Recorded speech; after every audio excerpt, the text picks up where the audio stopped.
6 மாதமாகியும் மழை இல்லை, 1 வருடமாகியும் மழை இல்லை. ஒரு முறை துனிசியாவில் 1 ஆண்டு முழுவதும் மழை பெய்யவில்லை. பிறகு 2 வருடம் மழை இல்லை, பிறகு 3 வருடம், 3½ வருடம். அதற்கு பிறகு எலியா அரசனிடம் சென்று, நாம் ஒரு போட்டி வைப்போம் என்றார். கார்மல் மலைக்கு சென்று அங்கே போட்டி வைத்துக் கொண்டனர். அரசன் தோற்றான். குரானிலே வரும் இல்யாஸ் ஒரு அற்புதமான வெற்றியை அடைந்தார் என்று. பிறகு இல்யாஸ் என்ன செய்தார் என்றால், முழங்காலிட்டார், மழையை வேண்டினார், மழை வந்தது. ஆகவே எலியாதான் முதல் சாட்சி. அவர் சொன்னாரே, நான் சொல்லும் வரை மழை பெய்யாது என்று. அவரே முதல் சாட்சி. கடவுள் மழையை பெய்வித்த போது எலியா முழந்தாளிட்டாரே, ஆகவே கடவுளே 2ஆம் சாட்சியாகிறார். மற்றொரு உதாரணம் சொல்கிறேன். கிமு 750 எசாயா யூதர்கள் வெளியேற்றப்பட்டார்கள், அவர்கள் வெளியேற்றப்படுவார்கள் என்று தீர்க்க தரிசனமாக சொல்லியிருந்தார். பிறகு சைரஸ் திருப்பிக் கொண்டு வருவான். யார் இந்த சைரஸ்? 250 ஆண்டுகளுக்கு பின்னால் வந்த பாரசீக சிலை வழிபாட்டு அரசன். அவன் யூதர்களை திருப்பி இஸ்ரேலுக்கு, அதாவது பாலஸ்தீனத்திற்கு அனுப்பி வைத்தான். லண்டனில் சைரஸ் சிலிண்டர் என்று ஒன்று உண்டு, அதில் விவரங்கள் உள்ளன.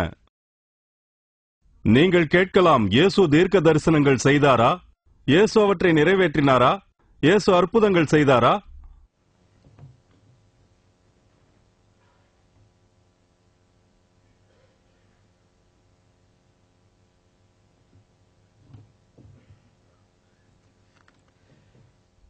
நாம் தீர்க்க தரிசனங்களை கணக்கியல் ரீதியாக ஆய்வோம்.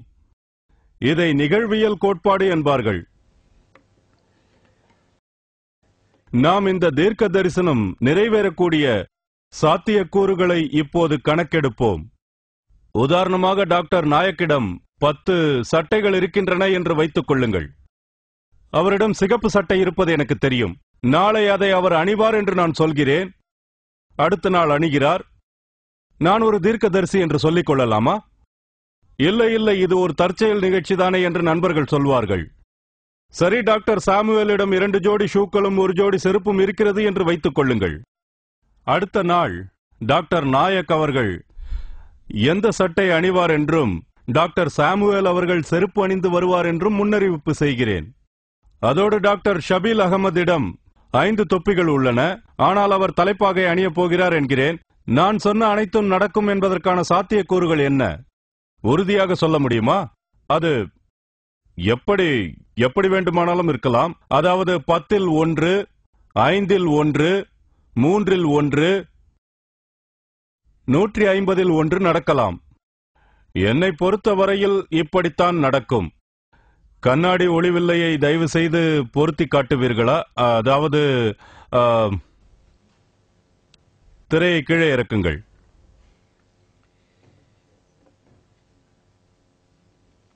நேரம் போய்கொண்டே இருக்கிறது. நாம் 10 தீர்க்க தரிசனங்களை பார்த்தாக வேண்டும்.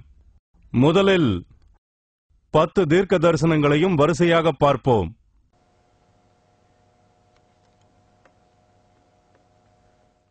முதலாவது, இது எரேமியாவில் வரும் தீர்க்க தரிசனங்கள். கிமு 600. தாவீதின் சந்ததியிலிருந்து தோன்றும் மீட்பாளர். நாட்கள் நெருங்கிக் கொண்டிருக்கிறது. கர்த்தர் பிரகடனம் செய்து கொண்டிருக்கிறார், நான் தாவீதுக்கு நண்பனை உருவாக்குவேன். தாவீது அறிவுள்ள அரசர். எது சரியோ எது நீதியோ அதை பூமியில் நிலைநாட்டுவார். கர்த்தரே யேகோவா, அதாவது நேர்மையாளர்.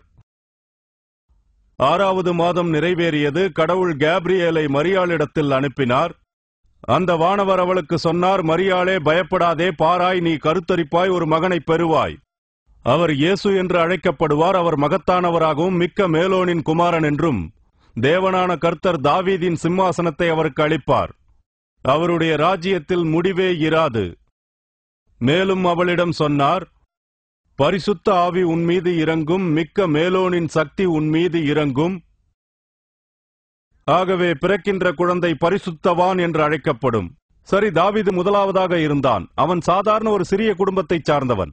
ஆனால் அவன் அரசனான பிறகு அவன் குடும்பம் பிரபலமடைந்தது. அப்போது அரசனுக்கு 5வது ஒன்றுவிட்ட சகோதரன் ஒருவன் இருந்தது நினைவுக்கு வந்தது.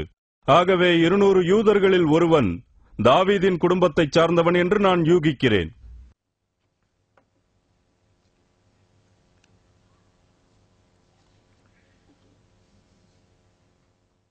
இரண்டாவது தீர்க்க தரிசனம், பெத்லஹேமில் நிரந்தர ஆட்சியாளர் பிறப்பார். மீகா கிமு 750. நீ ஒரு பெத்லகேம் ஈப்ரத்தா, யூதாவின் கூட்டத்தைச் சார்ந்த சாமானியரே, உங்களிலிருந்து எனக்கு ஒருவர் கிடைப்பார், அவரே இஸ்ரவேலினை ஆழ்வார். அவருடைய மூலம் மிக பூர்வீக காலத்தை சார்ந்ததாகும்.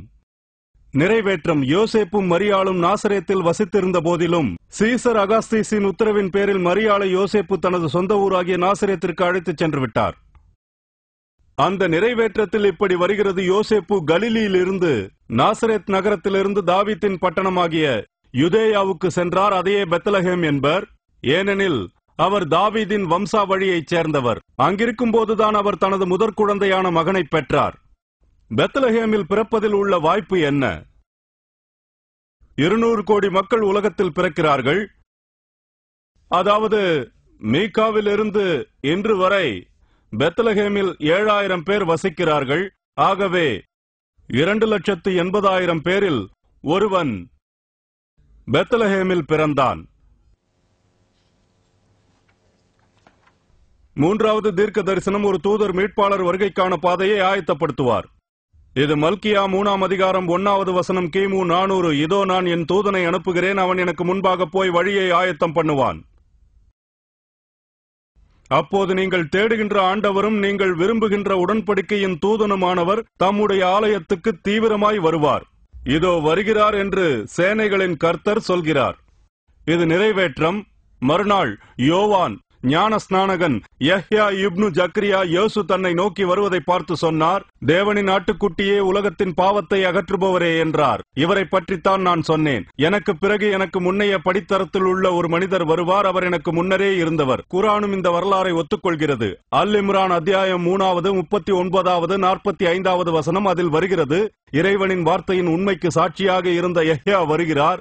அதாவது அவர் பெயர் மரியாளின் மகன் இயேசு கிறிஸ்து என்பதாகும். யஹ்யா அவருக்கு முன்னோடி. சரி, எத்தனை தலைவர்களுக்கு இப்படி முன்னோடிகள் வந்திருக்கிறார்கள்? சொல்ல முடியாது. 1000ல் ஒரு தலைவருக்குத்தான் இப்படியான ஒரு முன்னோடி வருகிறார் என்பேன்.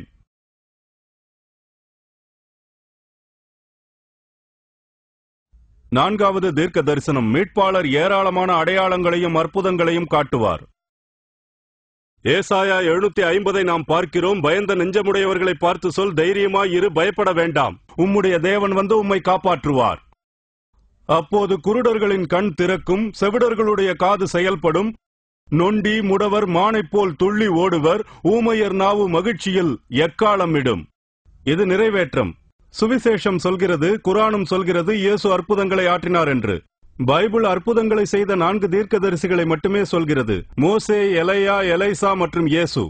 இயேசு மட்டுமே தீர்க்க தரிசனத்தில் குறிப்பிட்டுள்ளது போல 4 வகையான அற்புதங்களை செய்தவராவார். சில நேரங்களில் தன்னிடம் வந்த அனைத்து நோயாளிகளையும் குணப்படுத்தினார். அநேக முஸ்லிம்கள் 1,24,000 தீர்க்கதரிசிகள் வந்ததாக நம்புகின்றனர். அந்த எண்ணிக்கையின்படியே 1,24,000 பேரில் இயேசு ஒரே ஆள். ஐந்தாவது தீர்க்க தரிசனம். இந்த அடையாளங்கள் இருந்தும் அவருடைய சகோதரர்களே அவரை எதிர்த்தனர்.